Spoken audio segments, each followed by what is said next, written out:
So Trump did what I consider a masterstroke here recently, and that is he potentially gave the Democrats everything they wanted in the when he came out and said, right now we have too many illegal immigrants, too many people that are crossing the border and that are being detained, and they're overflowing. And because the Congress, both Republicans and Democrats, can't come to an agreement to build more facilities or to expedite this process, we're now having an overflow of these people.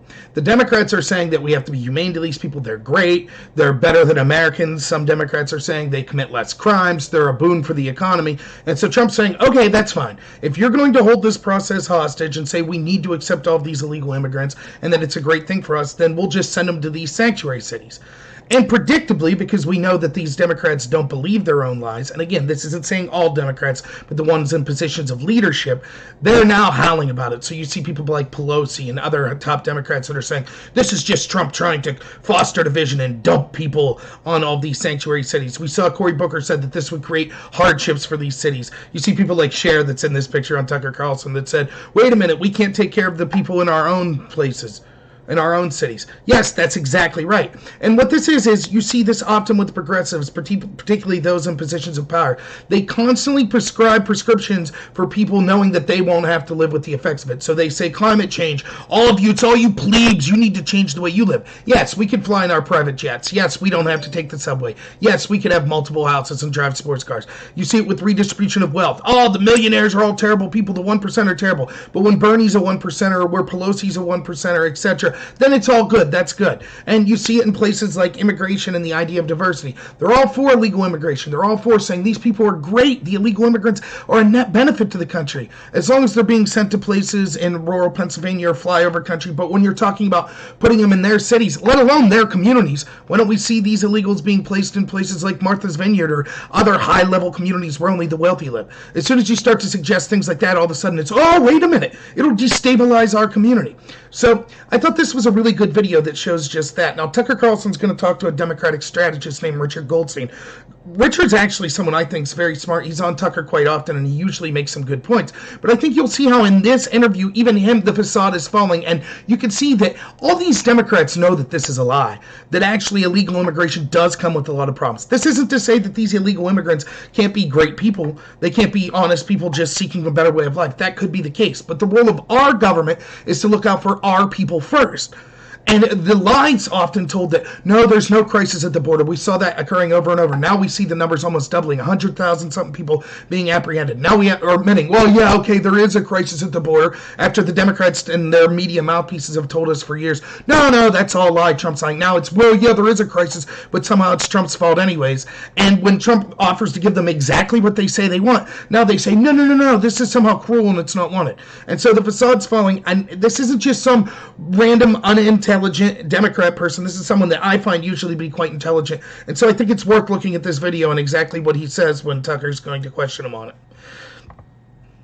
it. To unravel these mysteries, we're joined by lawyer and former Bill and Hillary Clinton advisor Richard Goodstein. Richard, thanks a lot for coming on tonight. Thanks for having me. So when Cory Booker says, and this is sincerely confusing to me, dumping illegal aliens into our cities will make them less safe, how can that be true when we know from him and you and everybody else on the left that they actually make us safer? You can see his kind of smirk already. He knows that, okay, yeah, this is going to be bad for me. Now, he is smart and he's a good debater, and so he's going to make some arguments that he thinks are good. But ultimately, I think you could see through the facade and see exactly what he's saying. So actually, it's the libertarian group, the Cato Center, that basically did the research that said that undocumented immigrants commit crimes at a much lower rate than native-born Americans. So you could laugh, but take it up with them, not me or liberals. They're the ones.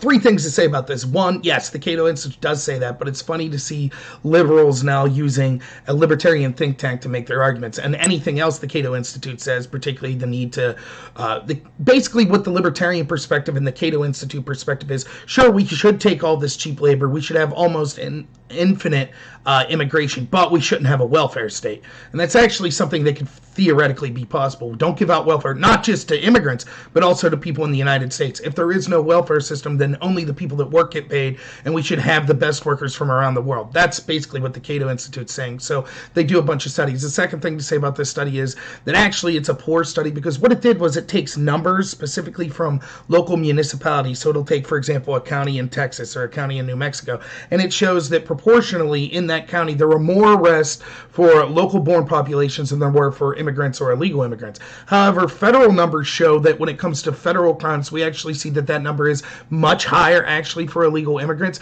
And it's impossible to know a proportion of what crimes illegal immigrants are committing, because in order to get a proportion, you have to know the total number of people. So, for example, we have a good idea of what the total number of U.S. citizens are because we do a census, but we have no clue within almost a 50% range of how many illegal immigrants are here. Estimates show anywhere from 11 million to 24 million. So therefore, it's impossible to kind of get a proportion of it. And it's also cherry picking the types of crimes that they're talking about. For example, we know illegal immigrants overwhelmingly commit more crime when it comes to things like identity fraud, stealing people's identities and things like that. Even if you think it's for a noble purpose because it's them getting here, that's still a serious crime. That's a felony.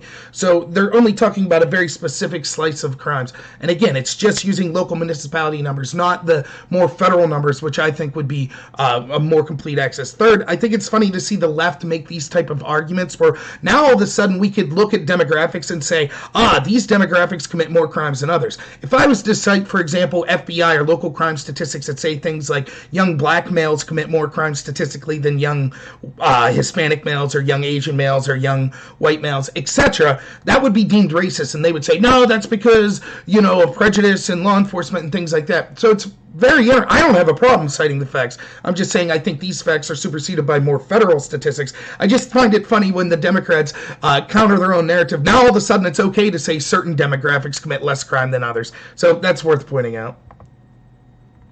No, I'm not. I've actually taken it up with them like 20 times, but I'm just interested in Booker, and Cher. I'm not attacking anybody, but if they are less likely to commit crimes and are really the core of our economy, and if they're the most American among us, then why in the world would you be calling them garbage who make our cities more dangerous, as Senator Booker did? I don't think Booker called him garbage, so I think Tucker's wrong with that. Tucker's saying because Booker said Trump's trying to dump these people, therefore Tucker's extrapolating that means Booker's saying they're garbage. He's talking about them as if they were garbage, but to be technically correct, Booker did not call them garbage. Did. Yeah, he's not calling them garbage. Look, I think that... Well, dumping them. The president's signature campaign promise was to have Mexico pay for that wall, which would have kept all this from even being an issue. Now, think about what he just said there, right? So we're talking about this problem of having way too many people, way too many illegals, too many to process crossing the border.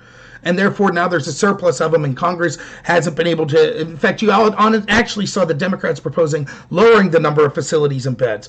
Their policy is we should just release them, and then we know what happens from there. Most of the time they don't show up for their hearings, and they end up assimilating's not the right. They're getting lost in the shuffle in the United States, and they end up getting to stay here. And then 10 years down the road, we can say, they've been here for 10 years. They deserve amnesty. They deserve citizenship. That's the game. Hopefully it'll be more votes from establishment level Republicans are okay with this because they want cheap labor.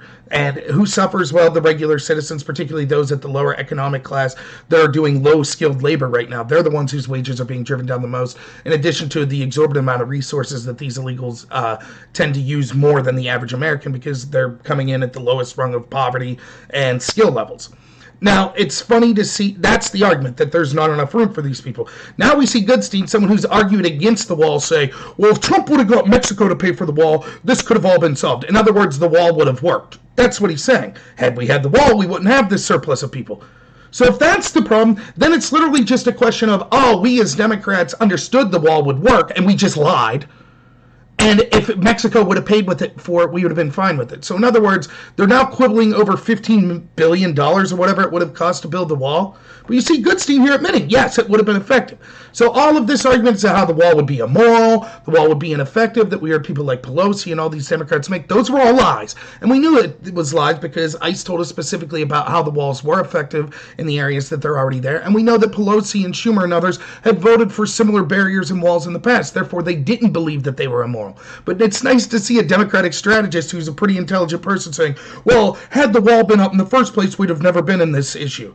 I just find that very interesting. See how the narrative changes, and that's why you should be distrusting of the mainstream media. They lie to you constantly. There was no border crisis. It was a lie. It was a lie. It was a lie. Trump's a racist. He just hates brown people. He's pretending there's a border crisis. And now, yeah, it's a crisis, but we can't just send these people to sanctuary cities. If only we had a wall that Mexico would have paid for, it would have solved everything. They lie constantly. That's what they do. And they're lying again here. The fact that Trump's offering to give them everything they want. They said immigrants are great. They said they're awesome for the country. We should take the illegal. There's no such thing as a legal person. They deserve all this compassion. They help us economically. They're safer than Americans. So why wouldn't these cities want them? And still you see that there's no reason given. Well, we should have had a wall. That would have solved it. Failed on that. It's counterproductive. Remember, he mocked people saying, oh, I want a trip to Disneyland. So what's he doing? He's giving them an all-expensive paid trip to a great city. They would never even have dreamed of getting there. But hold on. For 40 years, we've taken refugees and moved them into rural and poor America.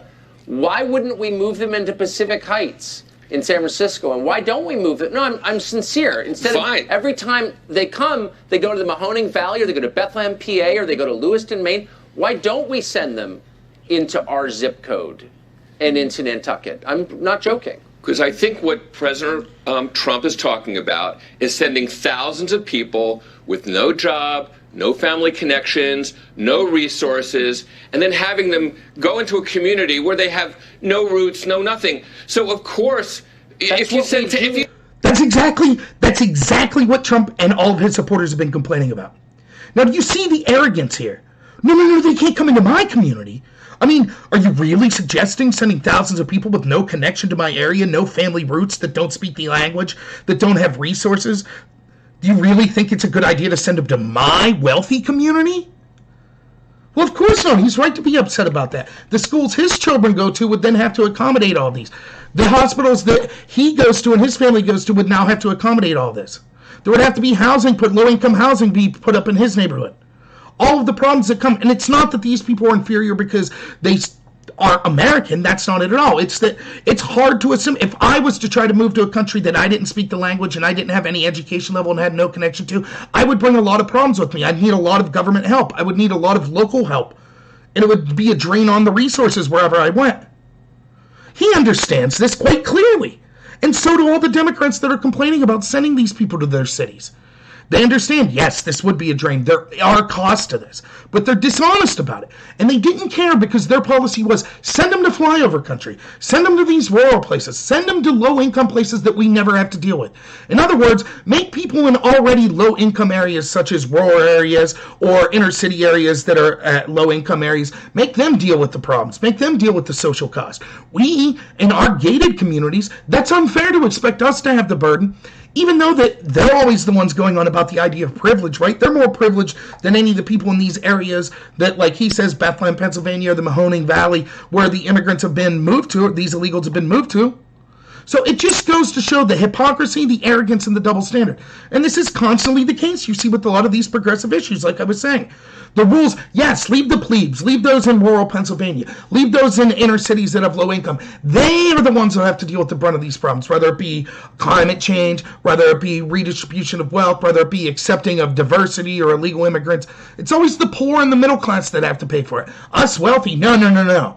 We don't need the diversity. We don't need, all the great programs we prescribe for you. And this arrogance just shows that. Remember that the next time they're talking about how great illegals are. When they have the chance to accept them openly into their wealthy communities, they said, no, it would be bad for everyone. Now, with millions of people, every decade you have a totally different country, basically. If you send 10,000, no one cares. Yeah, if you send 10,000 or 100,000 people from Norway or North Dakota to Pacific Heights, it would be alarming too, having nothing to do with the color of their skin or whatnot. So I think what Corey... Yes, exactly. It's funny because they're still trying to make this a race argument. No, that's not what anyone's saying. Yes, you're exactly right. Let's say 1 million people wanted to immigrate from Norway that didn't speak English, and there were people that were low income in Norway that were seeking financial migrants, economic migrants that are they're low skilled, they want more money, right? If you took them who are, European or white and tried to put them into these communities, it would also be difficult and be a drain on the community. That's exactly right. It has nothing to do with race. That's what we've been saying all along, but we're called racist.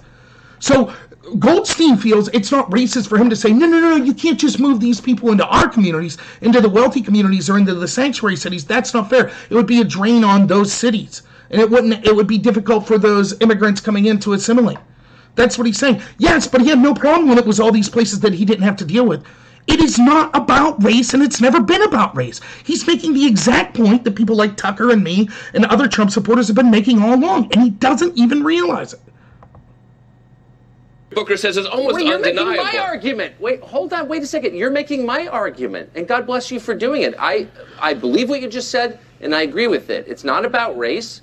It's about the pace of change. People can't handle it, and why should they have to handle it? I agree with that. And people called me a white nationalist for saying that, but you said the same thing, and you're right. But I'm just asking, why don't we have the same concern about the rest of the country that is getting this imposed on them, and nobody cares? Why don't we care? The problem, Tucker, is the president tried this in the 2018 campaign about caravans. That didn't work. Ed Gillespie, as you remember, famously tried it about MS-13 in the run-up to his election day, and he went from being tied to losing by 9. This is a tactic. The president has tried it the day he came down that escalator. He's going to try it on election day in 2020 and every day in between, and it's unproductive. Do you see what he's saying? So now he's basically just saying, well, this is a political loser. Who cares? What's good for the country? I don't care if it helps one side win or the other lose. People like him have been lying. And when Trump said this is a problem, they said, no, it's not. They said the caravans aren't a problem. There is no crisis at the border. That was a lie. They said these illegals were great people and that the communities that are getting them, the poor inner city communities and those in flyover country and rural United States, they should be lucky to get these people. They're great. It's a great benefit to them. It helps them out. They commit less crime. They're a benefit to the local economies and to the national economy. That was a lie. And so now they're resorted to saying when it's like, okay, if you think these people are so great and you think that we should open our arms and accept everyone, why don't you accept them into your communities? He says, well, no, it would be really hard and it would be a burden on our communities. And besides, if Trump talks about this, it's a political loser. That's ridiculous. The reason it's a political loser is because your people control the narrative. You control the Democratic establishment, controls all of the cultural institutions of power, academia, the entertainment industry, the mainstream media in Silicon Valley, and you continually spread the lies of the narrative that there is no crisis at the border. These people it's always a benefit to accept these illegal immigrants. And then when you say, oh, okay, well then we'll put them in your community, you say, no, we can't take them. It would hurt our communities. I don't care political gamesmanship whether this would be a good thing or not. Unlike you, Mr. Goodstein, and I guess the people in your party, I actually want to see what's best for the country. I don't care if it will help my side win an election. Politically, it's unproductive. Maybe it does one thing, but hold on. Wait, and it incentivizes people to come. Incentivizes people to come. Now, keep in mind, Trump's not saying let's just leave anyone in that they want. He's saying there's an overflow right now of people that we're detaining at the border, and we have to put them somewhere. And Congress right now is deadlocked, predominantly because the Democrats, though there are Republicans that are to blame as well, are saying we're going to vote to not... We don't want these people detained. We want them basically catch and release. And we're even going to vote to lower and at least not increase the number of holding facilities that we have. And so Trump's saying, well, fine, with the overflow, then we'll put in sanctuary cities. Goodstein says, but wait a minute, that would create the incentive for people to come. That's, again, exactly what Trump's argument's been. That's why we need to build the wall. Now ask yourself, who's providing more incentive? The Democrats that say walls are immoral, that we need to have open, loving arms and to accept everyone? And so if you're in El Salvador, you see that message and say, oh, they don't want a wall. They want us to come. They say we're great people. Is that providing incentive? Or is Trump who's saying, I still want the wall, I'm doing everything I can to get the wall, I think that we oughtn't be accepting these people, but the overflow we have, until we can process them, we should put them in sanctuary cities. Now all of a sudden, that's providing incentive for people to come? Goodstein is literally making every argument people like me have made as to why the Democrats are making the immigration crisis even more. They're giving the signal to open borders and providing incentive for people to come. That not only hurts the United States because they're an economic drain on people in the communities they come to in the United States and the U.S. as a whole, but it also hurts the actual illegal immigrants because they have to suffer through a very difficult journey where women are sexually assaulted, people are used by drug cartels, children are abused, things like that. It's a very treacherous journey. And they're ultimately probably not going to be given citizenship or allowed to stay anyways. That's been my argument the whole time. Now Goodstein's saying, so what's his alternative? It's providing incentive to put them in sanctuary cities, but not to put them in these areas that Tucker talks about that we've been putting them historically? It makes no sense. He's literally making every excuse he can. He's making all the arguments that they've constantly said we're bigoted for making. When it comes to, okay, now we're going to put them in your community, all of a sudden they agree with everything we say. They need to go back to put them in our communities. That's when it's acceptable. That's the other problem. You're right, of course, but maybe it makes us more compassionate toward the rest of the country who don't live in the zip codes that we do, coastal, affluent zip codes. And when they complain about immigration, maybe they're not bigots. Maybe they just want some control over what happens to their town. Yeah. Do you see what I'm saying? And I think comprehensive immigration reform is essential. That's what the president's trying to accomplish. Go back. This is nonsense. This is what they always say. This is what Bernie said in his town hall yesterday. You talk about the difficult question. It's easy to go back to these talking points. Yeah, we need immigration reform. Okay, we're talking about specific situations and specific people right now. There's an overflow right now. There's a crisis right now. The Democrats are saying walls are immoral. They're saying we have to have open arms. But as soon as you say, okay, then fine, we'll put them in your communities, they say, no. It'll hurt our communities. That's dumping people. It'll cause strife. It'll be a burden on us economically. Do you see the hypocrisy and the double standard here? And now he just falls back to, well, we need immigration reform. Yeah, that's what we've been trying to have. And the Democrats were, ask yourself, who is more compromising on immigration reform? Trump, who was actually willing to give Democrats things they wanted, like citizenship for the dreamers. He just wanted money for some of his wall. Or the Democrats that said, not $1 for your damn wall because it's immoral and we need to tear walls down. Now, which side seemed to be more interested in compromising on immigration reform? The side that said this is a serious problem, we need to do something about it? Or the side that said that that was a lie and it wasn't a problem and illegal immigrants were always a benefit to the country, but are now saying, oh, as long as they're not in our community? To the 2013 deal that had Rubio, Lindsey Graham, and other pinkos supporting it. That's the basis for a bill. This is the right. This is not that. It's there. Pelosi and Schumer offered him a deal. Yeah, we saw what Pelosi and Schumer offered, as I was talking about earlier. So it's ridiculous. And I thought this, again, Goodstein's not someone who's not intelligent. He is, and he's doing the best to spin this, but you can tell by the smile on his face, he knows what he's doing. And this is the truth. This is constantly what happens with these woke people on the left. You have they talk about how diversity is our strength, yet they live in the least diverse communities. And I'm not just talking about skin color. You have to be wealthy, you have to live in this gated community, you have to be the exact type of person that they want. They prescribe that everyone else have to deal with this problem, and they feel good about themselves. We're more moral because we want illegal immigrants. Oh, not in my community. They could be my maid or my lawn person, but I don't want them living in my gated community. I don't want them coming to my cities. Let's send them to other places. Let's leave them compete with other low-skilled labor and drive wages down for other people.